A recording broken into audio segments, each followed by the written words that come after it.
Everton nil, Arsenal 1. Where are all my Gyokeres haters? Where are you? All I've been seeing on social media is so many people hating on my striker, hating on the big Swede. What the hell is wrong with you guys? Don't you know this guy is inevitable? Did you see that penalty that he took today? He literally thunderbolt that ball into the net. Pickford had no chance. You lot better put some respect on the big Swede because that's what he is. And for God's sake, guys, this is a guy that scored 100 goals, nearly 100 goals in 2 seasons. How are you guys having this much hate towards him already? Is he the best on the ball? Obviously he isn't, but he's a bit clunky. He can be a bit all over the place, but the brother will get you goals. And the people that sold their Gyokeres stocks, please stand to the side. This is nothing to do with you. You got nothing to do with this. This is only for the people that has been on the Gyokeres bandwagon since the beginning, like I have. Yes, Gyokeres has his faults, but as the time will pass,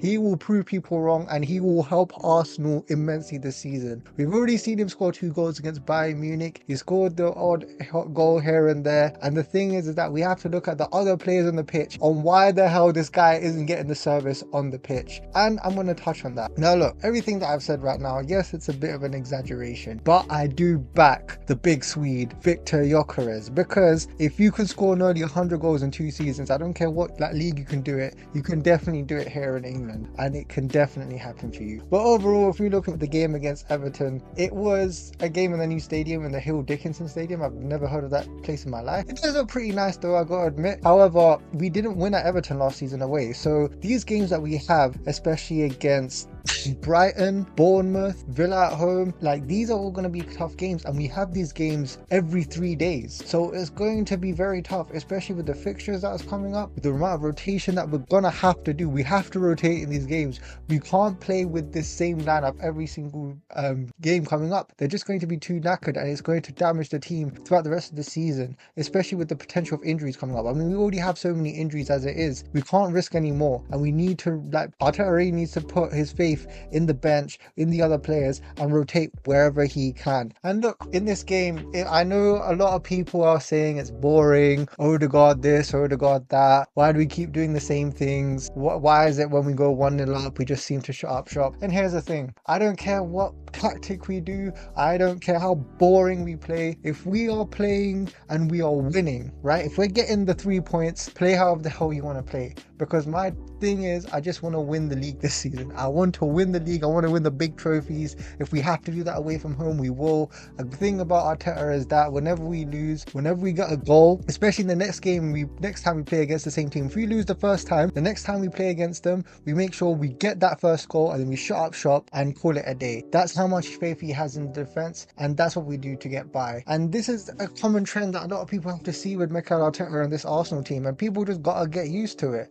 And the thing is, for me, is that yes, I have criticisms. It's boring as hell. I'm literally falling asleep as I'm watching the game, but god damn it, we're winning and we've got the 3 points, so I can't complain today. There'll be other games where I can complain. If we get a draw or if we lose the game and we play like this type of football, then yeah, I'm gonna criticize this way of style, whatever, because if it's not working, then obviously I'm gonna talk about it. However, if it is working, we're top of the league, we're still 2 points clear. So far things are looking all right, and especially if we look at the statistics, and I know this is going to bore people to death because we've been saying this multiple times. Arsenal had 13 shots compared to their 2. Arsenal had 67% possession compared to their 33% possession. One worrying thing is that out of the 13 shots, only 2 have been on target, which is a mad thing. And another thing that we need to talk about is Martin Odegaard. Now yes, Martin Odegaard, why does he always play all the way from the edge of the box, from our own half, and try to get to the other side? That is something that he's always been doing for seasons now. If you guys are complaining about this now, then you've been living under a rock, you haven't been watching Arsenal, and you haven't been looking at why Odegaard has been playing that way for this time. I've been talking about this, about Martin Odegaard, for so long. Why the hell doesn't he just play like an attacking midfielder? Stay up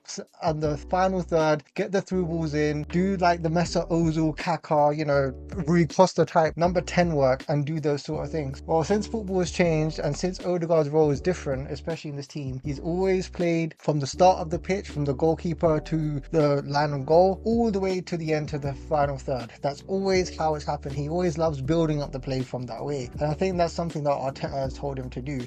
You could argue, why isn't Zubimendi doing it? Or last season, why hasn't Rice been doing it more often? And the answer to that is, I don't know. I have no idea why he does that. I have no idea why he tells Odegaard to do those sorts of things. I don't know why, especially as the captain, as a guy that primarily has the ball for majority of the time, why he constantly goes to the right hand side, passes it to Saka, crosses it in, rinse, repeat, over and over again, like a broken record. It just keeps happening. And that is a thing why I criticize, especially the build-up play and the players on the pitch, especially with the attacking midfielders that we have. It could be Odegaard, it could be Rice, Zubimendi, whoever they are. Like, the midfield needs to find ways to get Gyökeres the ball, needs to find a way to get the pass to the final third whenever on the counter attack, whenever Gyökeres is making the run, because statistically Gyökeres has been making the most runs in the league apparently, and the fact that we're not finding him is a disgrace. The fact that we're not utilizing him to the best way that we can is not good at all. And yes, you have your style of play. You could talk about Odegaard being controlling, and in terms of like controlling the possession and keeping the tempo as slow as possible,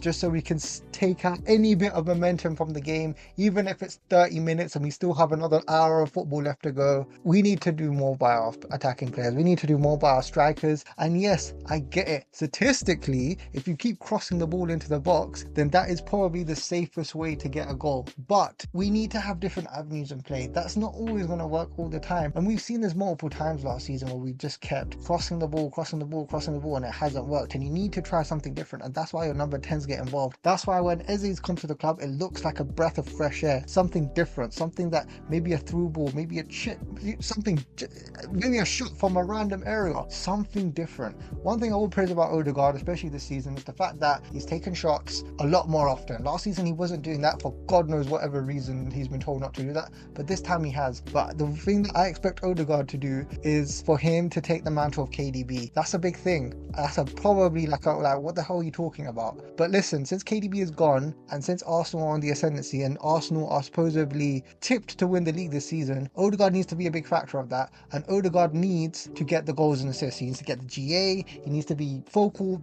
in getting the ball forward to our attacking players. I need to see multiple assists from him and all of that sort of stuff. And he needs to just play like a goddamn number 10 when he gets to that final third. Not just rinse, repeat all the time to Saka and telling him to cross the ball all the time. He needs to find ways himself where he can get the ball in certain areas that can help the strikers, because that is your job as a number 10. And I don't know if in Arteta's mad system, whether he's playing number 10 or playing number 8 or playing, like, it's just mind-boggling to me, especially when he comes from the edge of the box in our own half and brings the ball forward the way that he does. It is really strange, and that's why people have been begging for Eze to come on. Anyhow, if we do look at this game, I think we've been quite unlucky in front of goal. I think Calafiori should have scored from a header, especially from a cross, from a corner. I thought Trossard had a very good chance at goal, but he hit the post. Zubimendi also hit the post. But what can we do? We got 10 points. I can't complain. And we move on to a very, very tough run of fixtures that we have now. We've got to play Palace in the EFL Cup. I hope to see a lot of rotation there. We're going to be playing Brighton.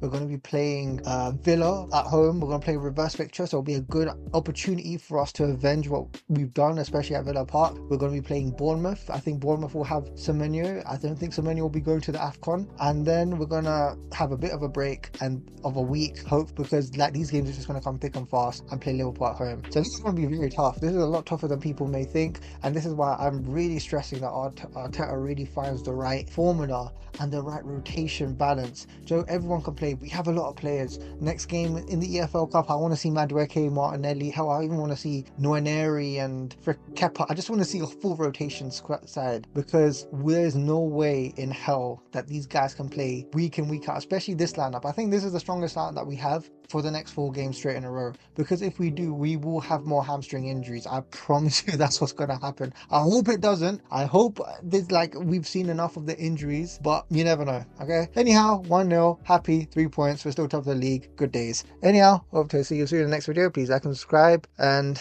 now to the FL Cup.